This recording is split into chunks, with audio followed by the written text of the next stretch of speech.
Today, we're going to be heading underwater to have a quick look around the Atlantis of the East.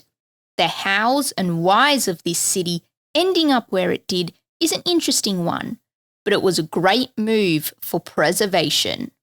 Join me as we take a look at today's destination, Shicheng.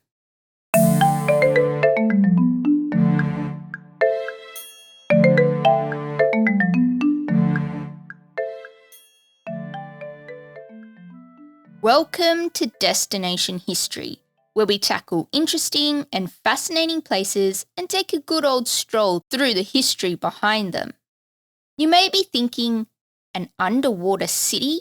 I bet some massive disaster was to blame, like Port Royal or Pompeii, and heaps of people died.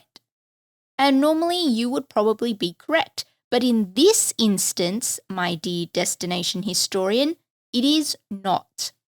Shicheng, as it turns out, was not a victim of nature, but a victim of humans. The underwater city of Shicheng has actually turned out to be a brilliant time capsule of life during the times of Imperial China. And much like Port Royal and Pompeii, it can provide us with a great snapshot of the past. Finding itself at the bottom of Candao Lake in the Zhejiang province of China, Shicheng is actually so old that it dates to the Tang dynasty all the way back in 621 AD, meaning that this city is about 1400 years old. Now that's quite a long time to be sitting around, and what's even crazier is that the city has only been underwater for about 50 years.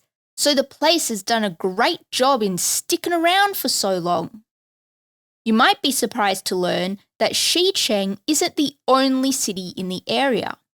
Shicheng, another city, is nearby and is believed to be even older than Shicheng, dating back to the Han dynasty. Now that's quite the timeline. While Shicheng is the city's official name, it has also gone by the name Lion City, thanks to the nearby mountain of Wuxi, which I'm told translates to 5 Lion Mountain. Records of the region also suggest that the city would most likely have been pretty big, like 60 football fields big. That's quite a way to walk if you need to get from one end to the other. Back then, the norm when building cities was to put in your standard 4 gates for entry and exits. What's interesting about Shicheng is that it goes against the norm and actually has 5 city gates. Why, you may be wondering? Don't ask me. But perhaps it was to deal with the large numbers of people coming in and out of the large city. Underwater expeditions of the submerged Shicheng tell us that while the city was above water, the place boasted of wide streets, an amazing 256 archways spread throughout that weren't afraid to feature some lions, dragons, and phoenixes, all in stone. You can also see renditions of the ornate animals carved into buildings, walls, and temples, with some historical inscriptions dating back to the 1700s. Yes, I know 1700 is not 1400 years ago, but we have to remember that a city that old will have gone through several renditions, if not more, and there's no rule about adding new things to make the place better and more modern, like the city walls that are thought to date to the 16th century. It's thought that Shicheng would have been at its prime from 1368 to 1644, or during the reign of the Ming dynasty, and it's known that the town would have served as the political, economic, and cultural hub for the province. So much so that the Beijing Review describes the city of Shicheng like this. There was a Confucian temple, a school, 6 memorial arches, and an ancient cypress in the area. It once cultivated 84 successful candidates in the highest imperial examinations and 203 in the imperial examinations at the provincial level. It served as a symbol of the profound culture of the city.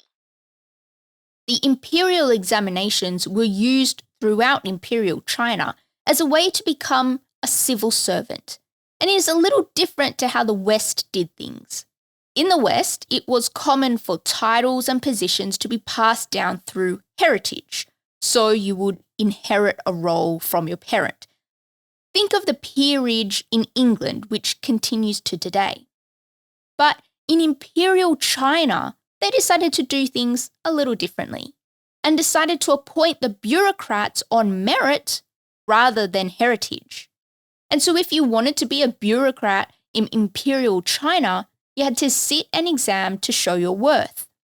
And the fact that Shicheng was a known place for sitting those exams just shows its power and standing in the region as a top-tier city.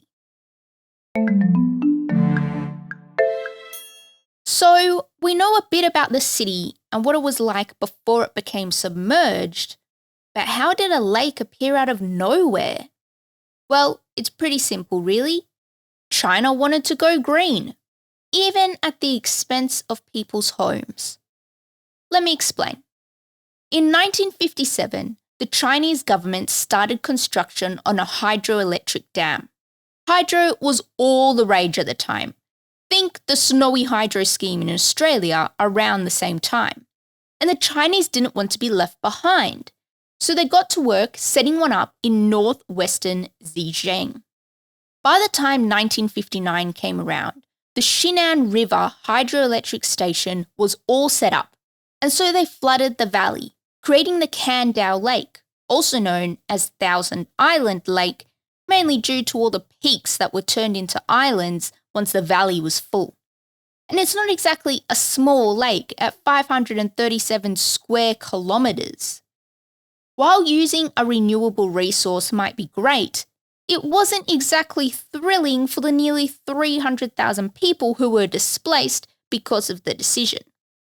Thousands of towns and villages were submerged, meaning that all the occupants were forced to leave their homes, some that families had lived in for centuries. This lake is the reason that Shicheng now sits 40 metres underwater. Now, the lake doesn't just sit there looking fresh. It is actually used to generate fresh water for a company called Nongfu Spring, which happens to be one of China's largest water bottle makers. And the company makes sure you know that its water is made from natural minerals and not that stuff that comes straight out of the tap. The lake itself is a popular tourist spot, especially since themed islands started popping up. You've got Lock Island, Yule Island, Moonlight Island, and there's heaps more. We already know that Shicheng isn't the only city at the bottom of the lake. There's also Shicheng. But not only that, an expedition that set out in 2005 came across 3 more towns at the bottom of the lake. And ancient maps say that there could still be 20 or more cities just waiting for someone to stumble upon them. And that's not including the more than 1,300 smaller villages that are probably still down there as well. So quite the treasure trove of magnificence and fascination if you know where to look. Shortly after Shicheng was flooded, it was promptly forgotten about. I mean, people always knew the city with the other towns and villages was down there. They just didn't know Shicheng was sitting around in such great, excellent condition. I suppose it's fair to think that when something gets flooded, it gets ruined. But as we'll discover in a moment, that isn't always the case. Shicheng sits perfectly preserved 40 metres under Kandao Lake and sat there undisturbed until 2001 when divers made an amazing discovery. The Chinese government had sent divers into the lake to have a look around and see what they could find. What they found was an intact underwater city. So when the divers rediscovered Shicheng, they were pretty shocked to see the preservation level of the stonework, even the wood. Considering its excellent condition, the city has been referred to as a time capsule. And naturally, efforts have been made to map the city and document everything in its preserved state in case it is damaged, which, despite the protective measures put into place, is still a possibility when you have the public coming through.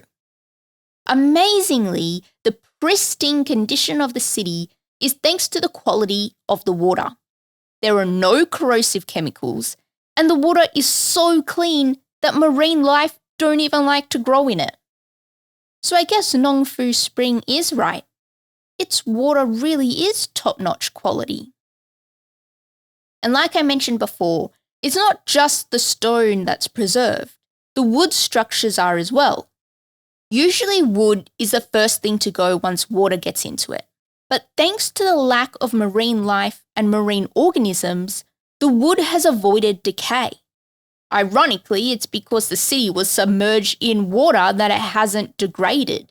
It's been protected from the organisms that would harm stone and wood in the air or moisture, along with the damage from wind, sun, and rain erosion. What a twist! Weirdly, divers report that the lake doesn't have all that great visibility. According to Chinese National Geography, it's almost completely black by the time you get to 28 meters under the surface.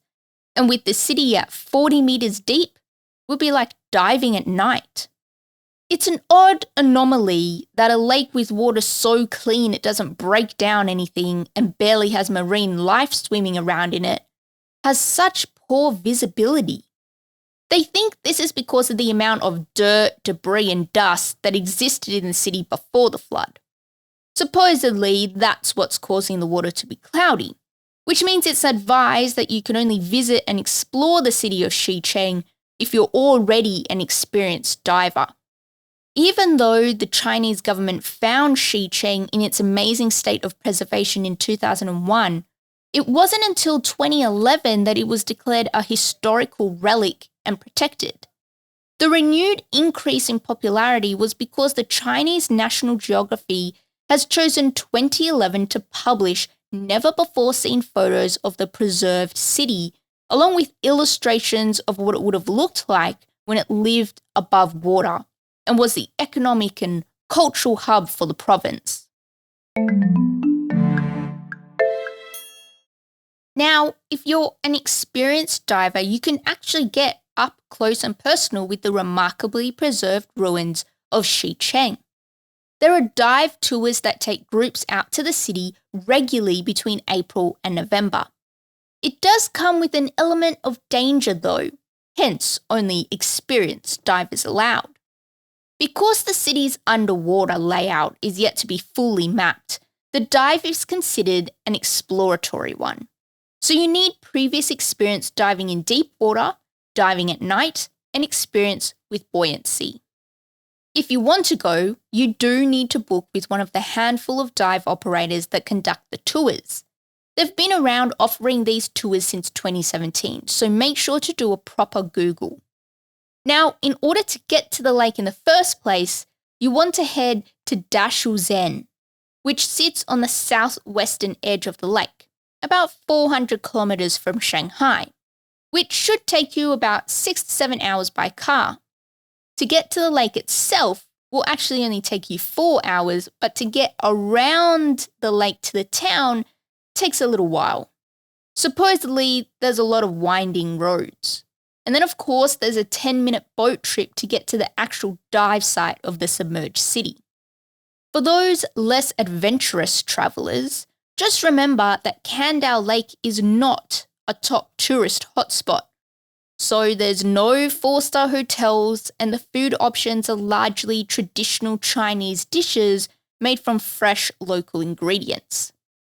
Now, they're pretty serious when they say experienced divers only are allowed to explore Shicheng. It's quite different to diving in clear ocean water. First up, all divers are required to do an initial dive in the lagoon, which bottoms out at 7 meters, so pretty shallow compared to the actual lake. As previously mentioned, visibility is pretty average, and with the floor of the lake being very muddy, It's easy for divers to get lost or separated from their group thanks to the reduced visibility. Not to mention that if you have an improper kicking technique or your buoyancy is out of whack, you could disturb the sediment further, effectively ruining the dive for the whole group. Now, if you're not an experienced diver, no need to worry. The Chinese government has put their thinking caps on to try and find a way to allow everyone else to experience the wonder of the submerged Shicheng. One proposal put forward is an Archimedes bridge, specifically built for tourists. An Archimedes bridge is a self-supporting bridge, and engineers would use Archimedes' principles to create a floating underwater bridge that would effectively allow tourists to walk through the lake and right up to and around the ruins of Shicheng. Amazingly, this was supported by multiple countries. Japan, Brazil, the US, and Italy all pledged to help with building the bridge in 2003. So it seemed like a sure thing at the time. But as of 2018, nothing appears to have gotten past the planning stages. I guess those of us who aren't divers will just have to wait and see. Another solution put forward by Hangzhou Green Country Tourist Development Company, now that's a mouthful, was for tourists to see the city in a tourist submarine. The submarine was even built in 2004, costing about 40 million yuan. It had seating for about 40 people and could dive to a depth of 50 meters. But alas, despite the excitement among the public and China's want to capitalize on the income of tourists, it would never be used thanks to not receiving approval for fear it would disrupt the water flow and potentially damage the city. Fair call on that one, I guess. A rather outlandish proposal for allowing tourists to visit and see the city of Shicheng in the flesh was to move the city out of the water and back onto dry land. There were several issues with this one. One is its size. The place is bloody massive, and the Chinese government admitted that there just wasn't a space large enough to house everything, like the temples, walls, towers, and entry gates. There just isn't a space of flat land big enough for the city to sit. Another pretty major issue was the degradation the city would be subjected to by being exposed to the elements once more. Divers from one of the expeditions even brought 2 wooden beams back up to the surface with the idea of inspecting and analysing them further. Unfortunately, as soon as they dried, they had shriveled and decayed. The wood, not the divers. Which means that the best chance the city has to remain preserved is where it is right now, protected by the water. So it seems that unless you want to go out and become an experienced diver, we'll just have to wait for an engineer to come up with some bright idea that will allow tourists to visit the underwater city of Shicheng. Now that we're at the end of today's episode, feel free to check out everything else we have to offer over on the website at destinationhistorypod.com. If there's something you want to hear about, shoot through your suggestion and you might just see it appear on the podcast. Keep your earlobes peeled for the next episode. Catch you then.